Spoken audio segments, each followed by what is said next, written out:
We're continuing to bring you coverage tonight as fire marshals in Harrisburg are continuing their investigation into a late-night fire that ripped through part of the old Harrisburg State Hospital. Here's a look at some drone footage that shows the extensive damage to one of the buildings there. Fox 43's Matt Kleinis joins us from Harrisburg. He's got the latest from that fire scene.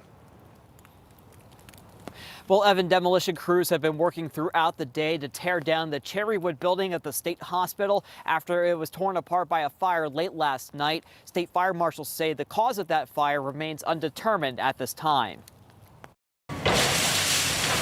The Cherrywood building at the Old State Hospital is being torn down after a devastating fire ripped through the historic site. Fire crews were first called to Beech Drive around 10:30 on Monday night after reports of a brush fire. Harrisburg Fire Chief Brian Enterline says the flames engulfed most of the building by the time they arrived. The water supply system up here was shut down. They had some significant leaks that they've been dealing with, so we had a significant water supply issue up here. Chief Enterline says crews worked throughout the night to ensure the fire didn't spread to other buildings of the historic site. This long courtyard or breezeway above us actually had fire starting to come in it, so we had guys up on the roof of this thing cutting the roof open so the fire couldn't spread into the next building.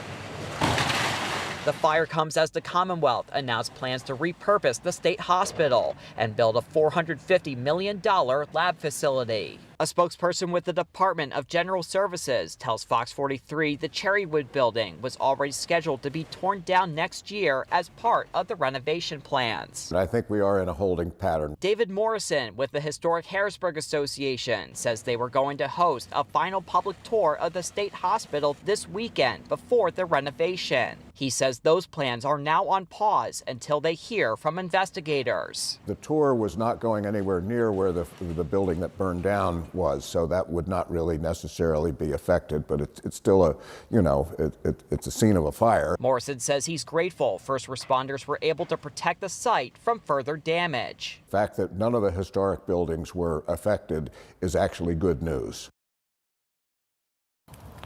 Now, Chief Enterline says it's too early to tell what caused the fire late last night. However, they have not ruled out arson as a possible cause. Evan? Matt Kleinis live in Harrisburg for us this evening. Thank you very much, Matt.